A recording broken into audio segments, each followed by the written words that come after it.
You never know what's going to happen. Or you thank you for filling in for me for the past 6 or so months. Really appreciate it. Are there any introductions around the table? Hey, Carol, I got one.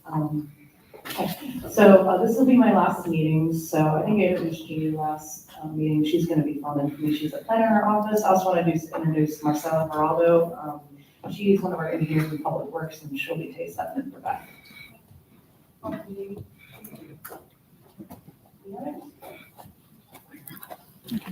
Item number 3 is approval of the agenda. I believe there are any changes or additions. Take a motion. Thank you. Second. When we get to the public comment, I have one. All in favor? Aye. Any opposed? Agenda is passed. Item number 4 is public comments. We have one submitted public comment. It's in the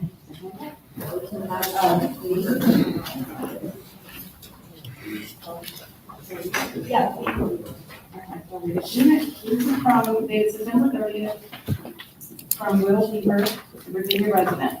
And the subject is public comment for HRTPO Transportation Technical Advisory Committee meeting on October 1st. The women may concern. I have been in touch with a few localities in the HRTPO's area of responsibility regarding the signage of state routes in independent cities in the region, including Chesapeake, Norfolk, and Virginia Beach. I have been told by engineers from those localities that they are not interested in updating signage or posting correct signage. And Virginia Beach in particular will not do anything with VDOT signage unless they're removing it.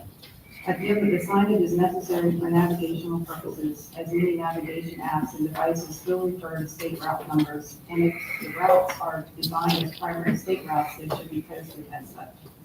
Other independent cities in Virginia, such as Richmond, Petersburg, Roanoke, and Lynchburg, extensively sign state routes in their city limits. I don't know if there's anything that a TPO can do about this, but I wanted to bring it to your attention because as of right now, there is somewhat a mismatch of both accurate and inaccurate signage in various places. And in some places, there is no signage at all. For example, US Route 60's National Eastern Terminus is at Rudy Inlet in Virginia Beach. The city had posted it in the wrong place for years. And while they removed the erroneous sign, they didn't post a new one. Route 60's National Western Terminus is Arizona is posted. Thank you. So we received this comment via Facebook and I'm sure forwarded it via email, so we wanted to share it because there's a specific reference to city and there's a lot of signage. We've never had a public comment before, we just do it. If there is any follow-up, I know Rocky has done some work on regional signs, I think we responded, but if this, we have responded, but if the city has something they would like us to share, we're happy to do that.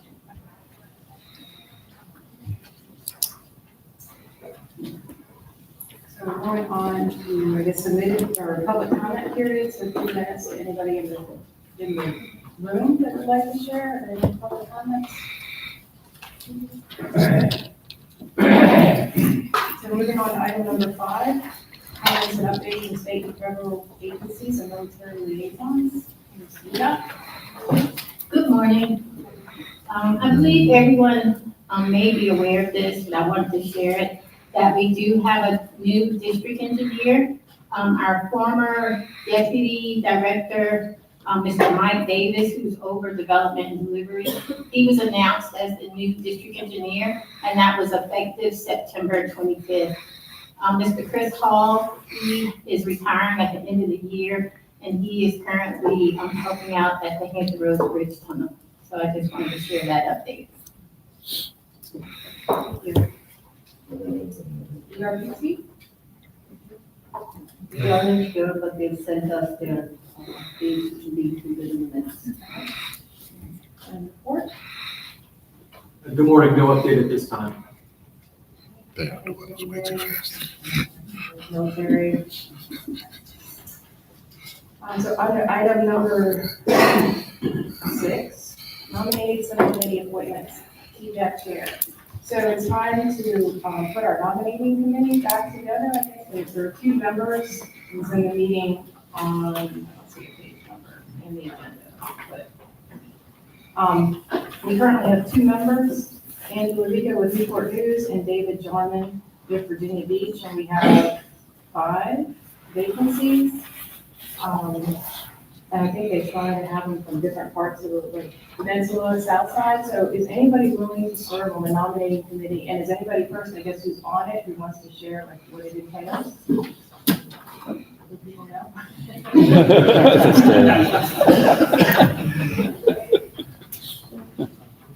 Angela or? Office only. Okay. All right, so we need a bigger peninsula mentality. Also, it's not a huge town program.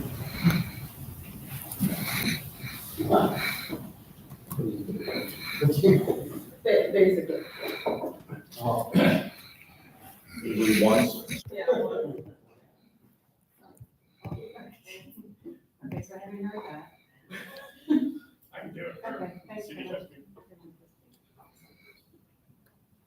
So will people, can ask questions?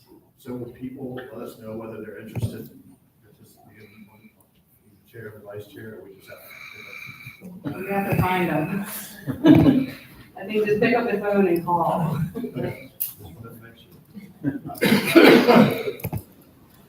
Y'all better be very nice to me.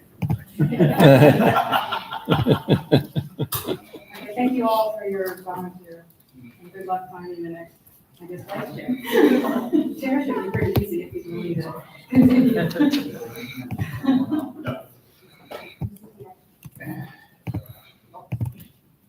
Okay, so moving on to item number 7, approval of the consent items.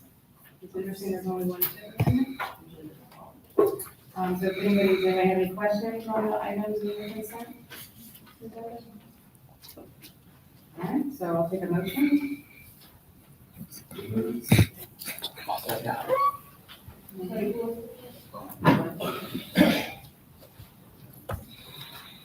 All in favor? Opposed? Consent items are passed. Item number, are we doing that? Okay, so, all in favor of the individuals that were selected? Technically, let's get a first and second. Okay, so, Yeah, so this is for the nominating committee. Can we get a first and a second? For the Yeah, so we have Angela Rico from Newport News, David Jarman, Virginia Beach, Jamie Clark, Williamsburg, Kevin Finn, Chesapeake, Keith Darrow, Norfolk, Brian Lewis, Southampton, Karen Kitz's HRT. So these, sorry, I know I changed jobs. I'm sorry. I'm still getting used to it, it's October, so. So that is those are the individuals in the nominating committee, we do need a first and a second. Okay. Second. Okay. thank you. All in favor? Any opposed? Okay, we have our new nominating committee set. So we did item number 7, go on to item number 8, which is a HRTPO annual roadway performance report. Yeah, so this report, Keith presented on it, this is out for public comment September 4th to the 19th. We are asking TTAC recommendation for HRTPO board approval, so we would need a first and a second for this one.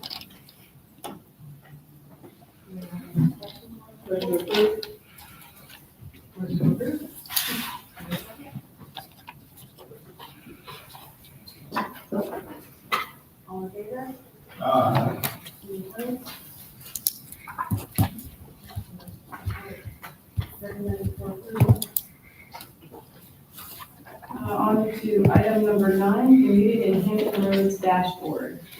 And Sarah.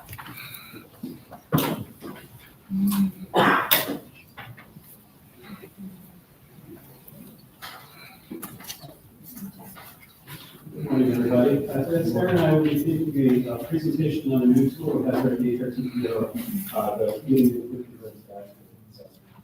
You've seen me take many presentations through the years talking about community data. And we have a wide variety of data that we collect from the Census Bureau that we're able to use in our work here, both on the TTAC and the PVC side. So just to give you a few examples, travel time to work. This is something we collect from the census every year. I'll look to see how long our typical travel time to work is here and how it compares to other areas. In our areas, about 25 minutes. In the most recent data, which is fairly typical for metropolitan areas, 1 minute. We also look at commuting modes. How many people are driving alone versus carpooling, taking public transportation, bicycling, walking, things like that. We also collect that data from the Census Bureau. One thing we also look at is number of vehicles. The table I'll show you up here is something that Dale's team uses as part of the LRT plan, and that's looking at the number of carless households and looking at it at census blocks, census trackers, determining those areas that have a high percentage of carless households. One thing that always comes out when I'm looking at the census data is the percentage of workers that work outside their home locality in our region, which indicates a lot of regionalism in terms of our transportation network. The most recent data are the second highest in the country, so that's definitely important to keep track of. And most of what we want to talk about today is the community flow data. So this is, as it sounds like, it's a number of workers that the Census Bureau estimates commute between one locality and another. So in our area, in the state of Virginia specifically, it would be counties and independent cities. So we can know how many people on a typical day commute from, say, Chesapeake to Virginia Beach, Williamsburg, Norfolk, vice versa. So it's a very good product that we like to use. It's produced every 5 years roughly by the Census Bureau for their American Community Survey. One thing I do want to note about this data is it's generally pretty dated compared to a lot of the data we get from the Census Bureau. So for example, the most recent data we have is from the years 2016 to 2020. So when you see the year 2020, you know that some of that data was impacted by the COVID-19 pandemic. So you have to keep that in mind when we start talking about the community flow data that we'll show you here today.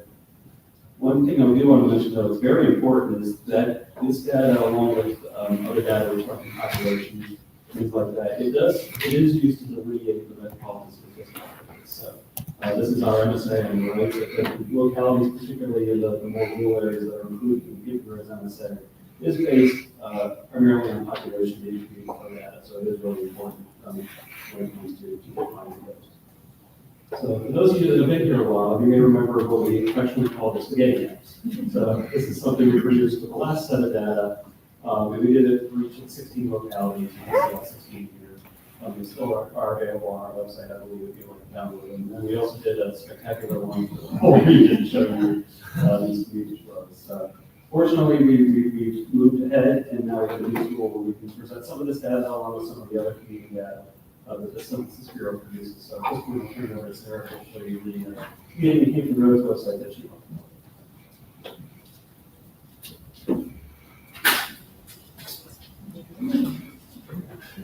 The new commuting website visualizes the commuting flows data that we just talked about, along with 4 other topics that describe commuting and commuters in Hampton Roads. So this is what the new homepage looks like for this. You can see there's 6 different cards up there, so you can choose the topic of interest. The last card there is an information and data card. So it gives you a little more background about the data itself and links to the original census data that we used. And then also you can download the data that we input into this website, like the GIS. So all of the pages on this website are interactive. They have interactive elements. So there are charts to click on, filters, interactive maps to click on as well. For today, we're just going to use some screenshots so you can see what's on each page. So we won't go through scrolling through the website today, but it does give you an idea of what is there. This also does work on a mobile device, but because of the smaller screen, some of the charts have been modified, so it looks different, that's why, but the data is the same. So the first page when you go to the website is the locality to locality commuting flows data. So there is a chart on there that shows the regional commuting flow summary there on the left, and you can filter that by localities. That shows our incoming and outgoing commuting flows by locality. Then the map there on the right is showing the incoming commuting flows. And this map is what is replacing our spaghetti map. So you can see it has a similar feel with the arrows and lines going between the different localities. But when you click on the filter for that, like I just chose Chesapeake for this example, so it clears out all of them except for the Chesapeake data. And you can see there the top incoming community, the Chesapeake is from the GDP, and it's number line. So I think there was a handout today, you have that, there is a matrix of data, so that community flow data in that matrix is the same as on this page. It's just shown in a different way, but if you'd like to have just a snapshot to look at, that's the map handout there. So the next page shows the number of commuters who work outside of their home locality. And Keith already showed you the regional chart, so it's reproduced here. And you can see the line there at the top is showing Hampton Roads, and we're all the way towards the left there is Richmond being very high with the number of percentage of folks that work outside of their home locality. This page also has a visual map, which is the data about the census tract, which is kind of like you can go down that way. And then this chart is just showing Maybe the it might percent help that that one year. are staying in their home locality. It should. The next is the means of commute or modes of commute. The categories are down there at the bottom, so we are looking at driving alone, carpooling, working from home, walking or biking, public transportation, and then there is another category where we grouped some of the smaller categories. This is gonna work in here. Is that better? Yeah. Okay. So I just went through the list of modes of transportation there. And the other category would be things like, I believe it's like motorcycles and taxis, so they're a little bit smaller. So we group those together. But in addition to the regional summary chart, there's a map there, maybe a couple maps on this page showing by census tract. And so almost all of them have the highest percentage is going to be driving alone. But this one I've shown here, that's the naval base, and there's a little bit more people that walk to work or bike to work there. The chart there is showing by the modes by year. So that one can also be filtered by locality, but this one is interesting because you can, the top year is 2000. And so there's quite a difference between then and the latest data, which is 2023, with the working from home category, which is the green category there. And then the carpooling went down, which is the orange, and then the working from home went up. So that is an interesting trend to look at there. The next page shows the number of vehicles that are available to commuters. So this one has a couple of maps as well, along with this chart.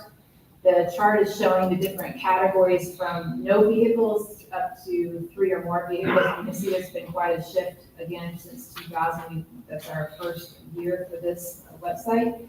You can filter by locality there at the top, and again, check out the map. And we have one more, I believe, which is the mean travel time to work, showing our regional comparison there again with Hampton Roads. I believe it's about 25 minutes, which puts us kind of right in the middle there when we're comparing to the other MSAs. And the map there is showing, again, census tracts and the mean travel time by census tract, and we look at the pattern of that. And then, with rural localities having a little bit of a longer commute, obviously. And then that final chart there shows the categories by about 15-minute increments. And so that's broken out by locality in one chart. And so you can see the difference there just by locality. So that's just a very quick overview of the new website. I encourage you to go look at it either on your desktop or on your phone. And again, you can download the data if you'd like to use it for any other analysis that you're doing. And make any questions if you have them. Are there any questions?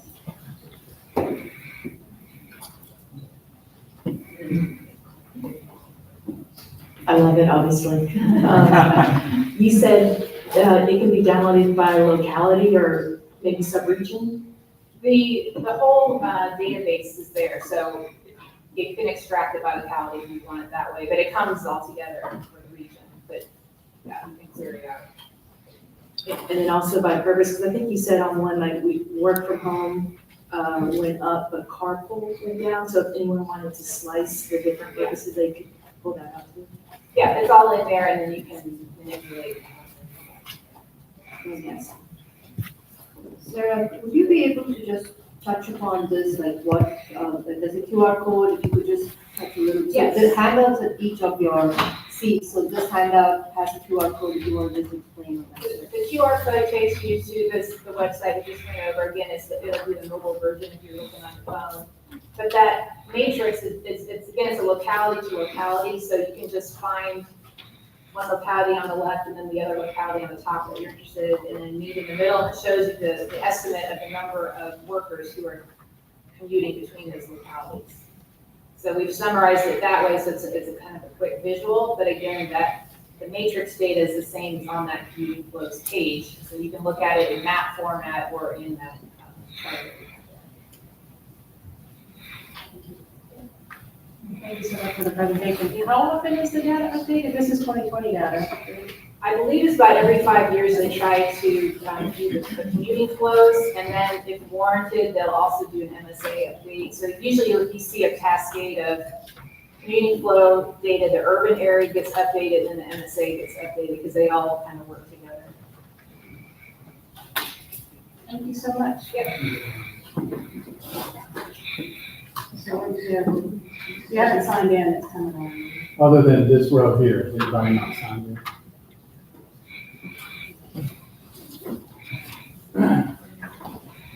Okay, moving on to item number 10, public engagement plan 2025 for the HRTPC and HRTPO.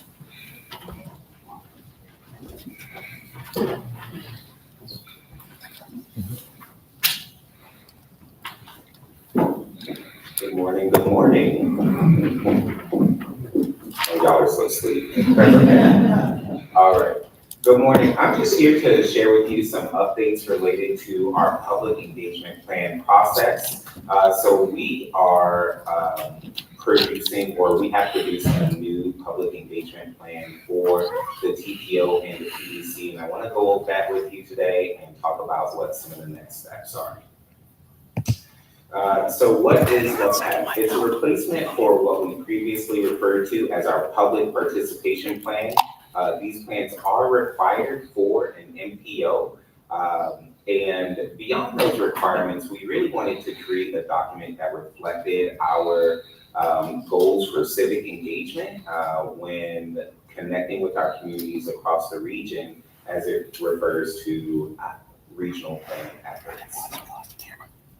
So what's different in our public engagement plan compared to our public participation plan? Again, this is a joint approach, so it will apply to both the TPO and to the PDC. It's an introductory approach. We really try to craft a document for the general public to be able to more easily understand and digest what it is that regional planning is. Most of us in this room would agree that there's a lot that goes into regional planning. So we really just wanted to make sure that from the public's perspective, they can approach it and be able to understand at least where to start, who to contact, and how to get engaged and involved with public planning or regional planning. We adopted practices from the International Association of Public Participation, including their spectrum of public participation. We wanted to make sure that the plan was current and reflected our updated efforts of engagement. And then we also wanted to have metrics in there in alignment with feedback that we've got from our state and federal partners and ensuring that we are able to continue improving our efforts. So up there on the screen, you can see what the previous two plans were. The one on the left is for the PDC. The one on the right is for the TPO. Those are what are currently in place, but we'll be replacing with the joint public engagement plan. So when we talk about public engagement, we're talking about community members actively being able to be involved in that decision-making process and make sure that the planning process reflects what their input and what their priorities are. It's like a roadmap outlining how everyone can participate, share ideas, and contribute to planning decisions together, whatever means that may be through. So some goals of our PEP, we want to connect better with our communities and have them be able to connect with us. We want it again to be accessible. Whatever feedback we get, we want it to be meaningful and incorporated where we can and where possible. And then we want it to be inclusive. So we want to make sure that we're removing obstacles wherever possible, especially being mindful of socially and transportational vulnerable populations.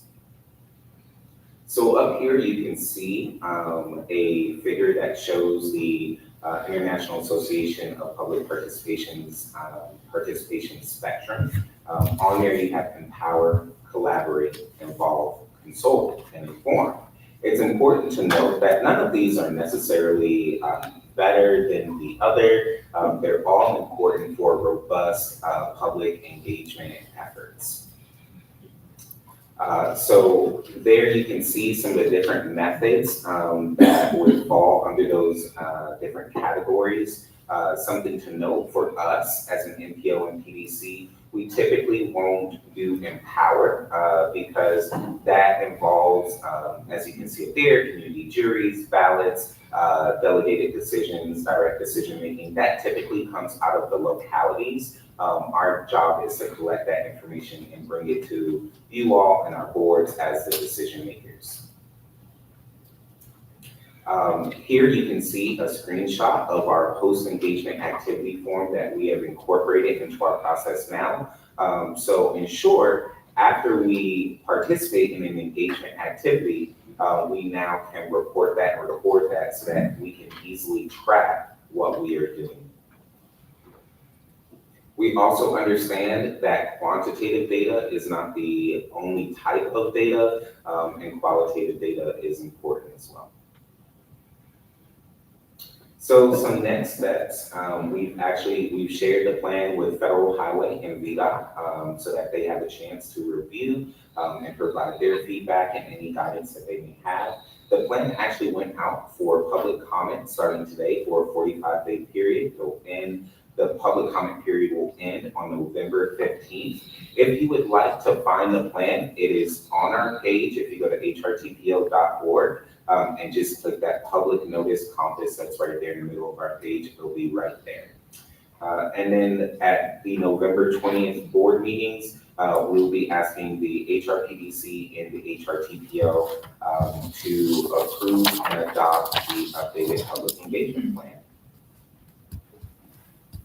Are there any questions?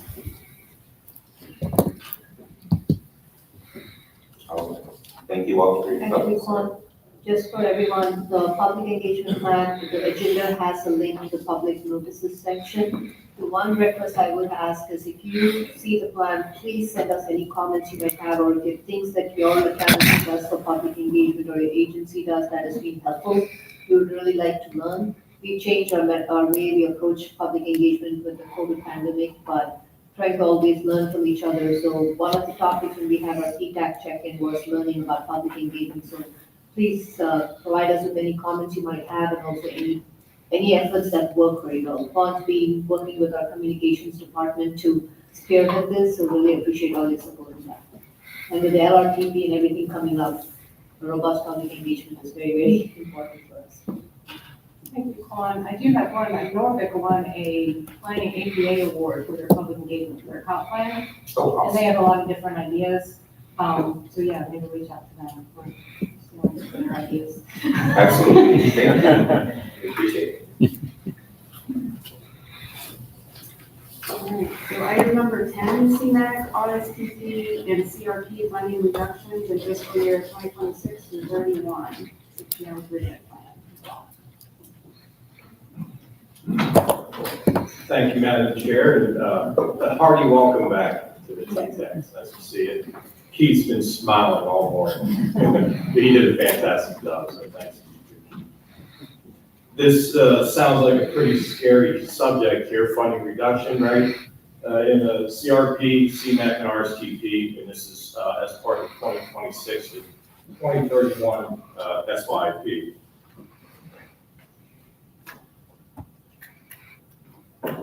That's a lot of abbreviation, so I know a lot of you are new to the table, and others do not live and breathe this every day like a lot of us do.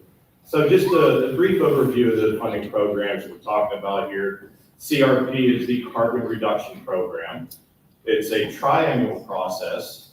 It is going to be up again this coming year. A little plug-in for our TPS meeting, our Transportation Programming Subcommittee meeting, coming up October 17th. That's one of the subjects we're going to be talking about, possibly making this not a triennial process, maybe doing it on the same schedule as CMAQ and RSTP. CMAQ is the Congestion Mitigation Air Quality Improvement Program, RSTP, Regional Surface Transportation Program, and then the SYP is where all the different funding programs come together. This is for the Commonwealth. It's an annual process, and each year the SYP is updated, and VDOT does maintain the SYP and any updates, which this funding reduction is certainly a huge update for all of us. And the SYP does list all the projects that do have a budget. It's all fiscally constrained, and currently, as I mentioned, we're at 26 to 31. Backing up a little bit, the CRP program, we have about $4 million annually to allocate. CMAQ, we're looking at about 40 million. I'm sorry, 40 million is incorrect. CMAQ is 16 million, RSTP is 40 million. I swapped those, apologize. But anyway, everyone's like, hey, we have more CMAQ money. What happened to our RSTP? Anyway, the next item up for bid here, we're going to talk about the timeline. Now, I'm going to tell you a little story here. It starts off really scary, but then it gets better. And then through the coordination and cooperation of HRTPO, VDOT, our localities and agencies, we were able to weather the storm and come up with a pretty good plan to get everybody whole again after the reductions. The TPS, after hearing this news, we met in March and started talking about a way forward to address the reductions in different program funding and which projects may be affected by that. And then we got back together in June and actually made recommendations to the projects that could be reduced, and as well as a plan to reallocate funding for those affected projects. And then in late June, the Commonwealth Transportation Board met, and they finalized the 26 to 31 SYP. And so this is written in stone now. And then early July, HRTPO staff, when I say HRTPO staff, I mean Kathleen, sent out letters to the localities and agencies that did have reductions in their projects, outlining what the reductions were, what years they were, and then the remedy for that, which I'll talk about that in a little bit, what some of the remedies were that we initiated to solve the problem of the reductions. Then here we sit, October 2025, and there's still a couple projects. I know, Madam Chair, one of them is in Gloucester, and I know that you're working with VDOT project managers and such to get a good number on that project, but that's one of the ones we're working on. Then we have, I believe, an HRT project. We're trying to finalize some things on that too, but those will all be solved, we hope, by the time the TPS meeting rolls around this on October 17th. So the funding reduction, a little more information about that. So when the TPS met, we were basing all the reductions off of the draft SYP. And when the SYP became final, a little bit of good news. The reductions weren't quite as much as we thought they were going to be. And this is just in fiscal year 26. And so in fiscal year 26, the CRP reduction was lessened by 155.8 thousand. CMAQ was about $1 million, and then in RSTP we had about 1.6 million. So it was definitely good news in that respect, but overall we did lose quite a bit of money.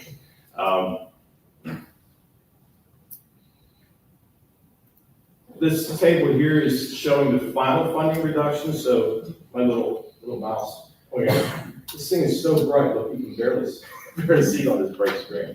But anyway, I can just talk about it. So under the CRP program, the total reduction was 1.2 million. You fall down the next set of numbers for CMAQ, it was 5.8 million. And in RSTP, it was a whopping just over 11 million. So our total reduction was $18.1 million. That's quite a hit to take. So I commend the TPS. It was a lot of charts, which Jeff was able to navigate all the different funding sources, the potential projects. And those of you that were here for that meeting, it went well afternoon, I believe. And just wanted to commend the TPS for all the hard work they did and all the localities and agencies that were willing to work with each other, swapping money, swapping years, swapping programs, and it worked out pretty well. But at the end of the day, yes, we still did lose quite a bit of money. These are the projects that were affected by the funding reductions, and we start from the CRP. It was just one project. It was a port project for the Green Operator Zero Emissions. And the reduction totals $349,000. Under CMAQ was the program that was affected most, while the most projects were affected. And we really didn't have a lot of choice as to which projects to consider for the reductions, because not every locality and not every project would have funding in any given year. So of the ones that made the most sense to us at the time, that this is where we ended up. We weren't singling anyone out. It just so happened that some projects were just better suited for the reduction at the time. The CMAQ program, we had HRT, we had a bus replacement project, another bus replacement project for WADA, then in York County, the Victory Boulevard Trail, and then Chesapeake had two items. It was the signal study and Centerville Road, Elbow Road intersection improvements. And then last but not least, under RSTP, Gloucester took the entire hit for the RSTP program. And once again, we're still figuring out that we did discuss some funding that was available in fiscal year 31 as a remedy for that. And we'll see where that ends up. We're still kind of working on that. Okay, a lot of numbers there. Everybody read all those? Did I make that font big enough? I was going to say no. So one of the ways that we were able to make the projects whole again, in other words, the reductions were taken, we were able to find money in other places, was through our CRP, CMAQ, and RSTP reserves. Starting from the top, you can see under CRP reserves, and I've highlighted a couple of cells here. You see in fiscal year 23 and in 24, those monies need to get allocated as soon as possible. Really, anything up through fiscal year 26. For 2026, you'll see some numbers there. We kind of have till the end of the fiscal year to do that. We want to get the monies allocated. But those previous year funding, we really don't want to get those allocated right away. So for CRP, that amounts to $1.3 million. Under CMAQ, the reserves amounts to not too much, but $491,000. Then in RSTP, we have a pretty good little chunk of money to work with there, $3.4 million. So once again, at the TPS meeting coming up, I can't stress this enough. We have a lot of items on there. Hopefully you can all make it there to make some of these decisions. We'll try to get those monies allocated. And that's the last item I have on my slides. And this is for discussion and informational purposes, but I would be happy to entertain any questions. I'm sure you will have some. And there's my contact information there if you'd like to get in touch with me directly. When is the TPS meeting? October 17th, it'll be in this room, starting at 9:30 a.m. We'll provide food. That helps just a little bit. Not too much. Do you have any questions? Hey, John. Sir. Quick, the previous slide that you just put up, I assume that's going to come out with the agenda, or any chance we can put that ahead of time? The reserves? Yeah. This presentation will be up on the website today, I believe. Okay. You want to take a look there, but I can send it to you individually as well if you like. That'd be great, thanks. Yeah. John, the TPS agenda will go out on October 10th, correct? Yeah, usually it's a week before the meeting itself. Yep. So just another plug, please have someone from your locality or agency at this TPS meeting. If you're not able to, please follow up with John, because funding decisions will be made, and it's better that your locality or agency is there in person, because we need to make sure these projects, and the money, especially the reserve, one of the questions we keep getting is, this previous year funding needs to be used, we don't want to lose the money. So, It's just. use it or lose it. Yeah, so please be sure to be there. And I know Jeff had did you have a comment earlier, Jeff, on that? There's one comment Jeff had, I just want to make sure you have.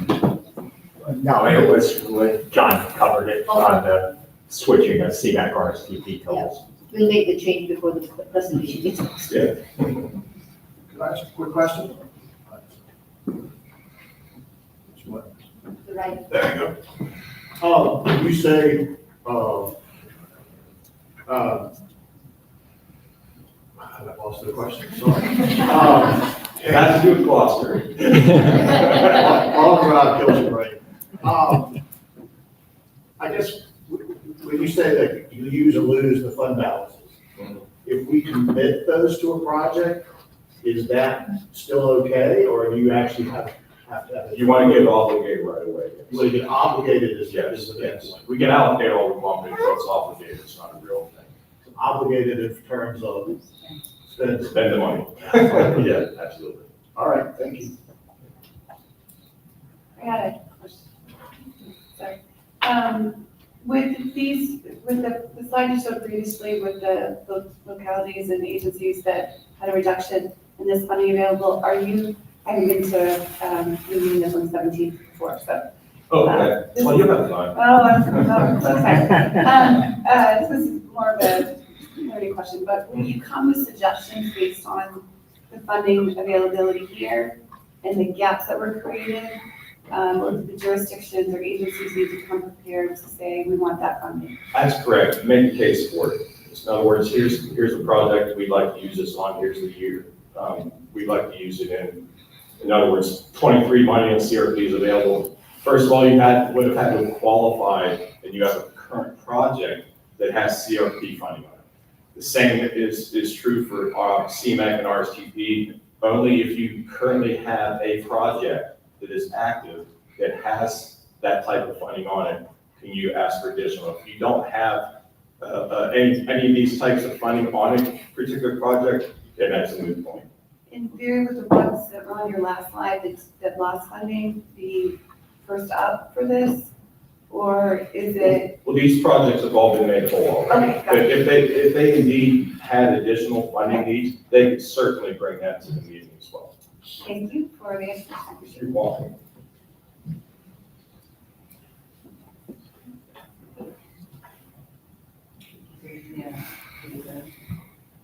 Are there any other questions for John? I'm so excited, I usually don't get questions about that.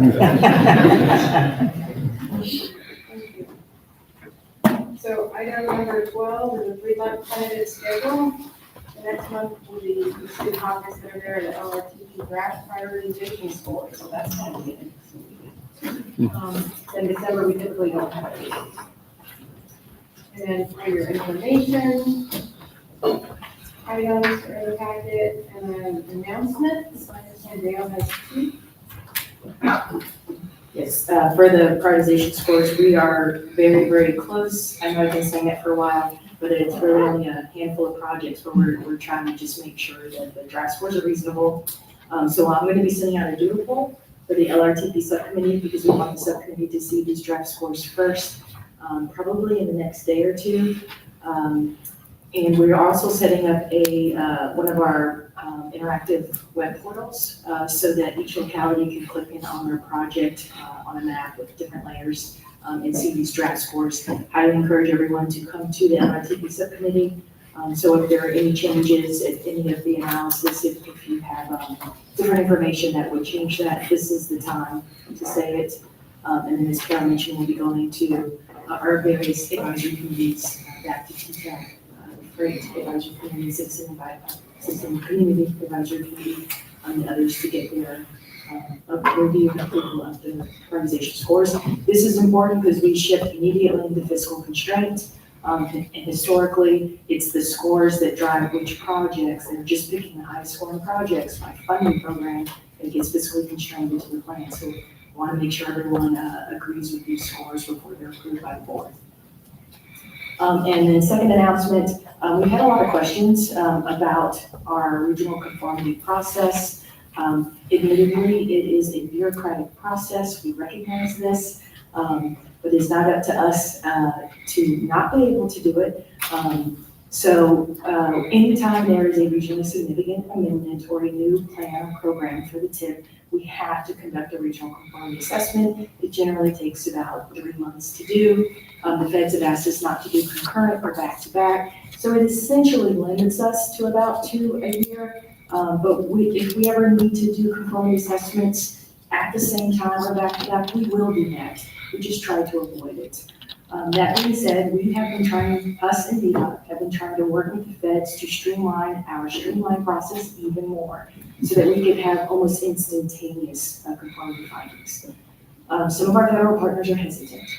So we were thinking, we're telling them that it is a hindrance to some of our locality projects moving forward, and that maybe this would be an item for TTAC for you all to kind of go on record about how some of these processes might be interfering with your projects progressing. And if you all agree, then Pavitra, we can work to try to get this on a future TTAC agenda so that the feds do understand that there is some impact to localities. Dale, thank you for that, and thank you for responding to emails too, for those of us who've inundated your inbox. I know Virginia Beach, we've got some issues with the conformity, and I think as I'm understanding this, and I'm kind of learning this myself, with the conformity, I think one of the big concerns we've had is when we have a cost increase that really has no scope impact, we're not adding lanes, we're not changing the need to reevaluate that, it's simply a cost increase. That gets sucked into the conformity vortex that is time consuming. And as I'm talking to our PMs and I'm hearing bits and pieces that's coming back, hey, conformity is holding me up. That's not what I want to hear as a manager. I don't want to get held up in the schedule by conformity, by again, the bureaucracy. So I would say yes, if we could put that on the TTAC agenda, that would be great to understand. If there's something we can do as an organization to help support whatever streamlining efforts, namely that, to me, that would be the first one is if it's cost increase and we're paying for it, why do I need to go back to conformity? That just seems like an absolute bureaucratic, step. So anything we can do to help, let us know. Yeah, I think officially going on record, you're preaching to the choir here. That is part of our streamline process, is that all we're required to do is demonstrate fiscal constraint and consult with the fund. Those are the only 2 things, and that project cost changing does nothing to air quality. Right. And so, yeah, that's part of our streamline process. But I think if we formally discuss this, and then we'll have something to submit to our federal partners. Does it sound like we need a bigger choir? Is that the issue? Yes, I do think that we need to have the big dogs also, but it needs to start with TTAC and move up to the board. And if I can follow up, while Dale said this fiscal constraint, this consultation, which I think we all do, not a problem. The cost increase is actually not us, it's a requirement that the feds have in place in terms of the project goes up by a certain amount and it's regionally significant. So the 2 things we're trying, if you go on our website, you see the sliding scale. So we say the project's less than this cost, it's gone up 50%, we need an amendment. We are stuck in this where it's VDOT and Federal Highway, our understanding, set up this sliding scale 10 plus years ago. And now to change the sliding scale, it's like, well, Federal Highway is open to us changing the sliding scale, but when they do it, VDOT will do it across the Commonwealth, not just for us. Because we are our process is very specific, we are stuck with this sliding scale and the cost. And this has been something I think John has on his TPS agenda as well, that this sliding scale, we've been asking, please update it. It's been 10 plus years. The costs are not realistic at all with the cost increase. And so I would look to our VDOT partners to please help us on this, because me and John and Dale just saying that is not going to help, but we really need you guys to kind of, as Dale said, jump in and kind of make it clear it's affecting projects. And then we need VDOT to help us with Federal Highway on this cost increase, because Federal Highways, I think now they're saying, yeah, VDOT's open with it, we're okay, but it is apparently across the Commonwealth. And please correct me if I'm wrong, but I would need your support on this. Thank you for figuring out TPO and all the representative localities. This is something we've definitely discussed with the TPO, and we're currently in the works. We've been discussing it internally as well. So we'll try to give the leadership, the localities updates on what will be going on. So thank you very much. That is something that we have discussed and are looking to address. You definitely, oh, go ahead. I was gonna say, is that based on the fact that, I mean, that when that was written, that the locality would, or the agency would ask for additional federal funds? I mean, does that even still apply if we can put our own funds into that? Honestly, it's one of those things, John wasn't here, I wasn't here, many of us weren't even here when this was established, it's just been, was it that way? My understanding is that sliding scale was established as a filter for demonstrating fiscal constraint. And that if something was over that sliding scale threshold, then they considered it significant and would have to trigger another conformity analysis. So that's sort of the basis. So it was regardless of funding source. But it's been a while.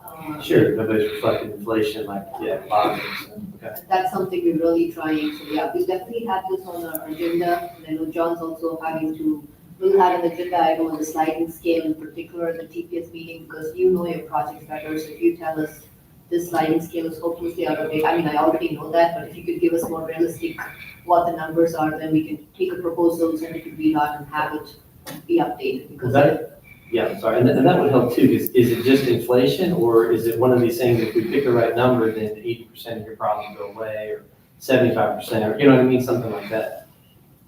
That's what I don't have a good feel for. It's a little bit of both. We want the sliding scale to reflect current inflation, but separately from conformity is bigger than the sliding scale. We want to be able to have a process that makes sense regardless of what the sliding scale is, and then our projects aren't held up. So they're related, but we want to also keep them separate and what's best for this region and everyone's projects moving without the cost increasing because they've gotten delays. Another consideration, not just the sliding scale for increased cost of projects. I think it's close to 20 years ago that this was put in place, not just to where we are today, but looking to have this skilled workforce into the future too, to anticipate what those numbers might be.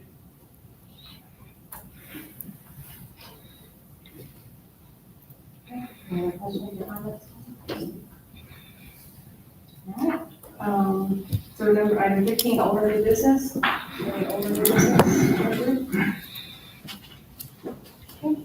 Madam Chair, I can share real quick, just anyone who has not already received the word, the 3 transit agencies are hosting a State of Transit event on October 21st. That will be a half-day event taking place in the morning in Hampton. For additional details, please feel free to reach out to any of the 3 of us, but the theme for this year will be sustainability. So a good portion of the conversation will revolve around funding challenges and really just the state of our efforts here in the region. So if anyone would like to attend, look forward to hearing from you and happy to share additional details later. Anything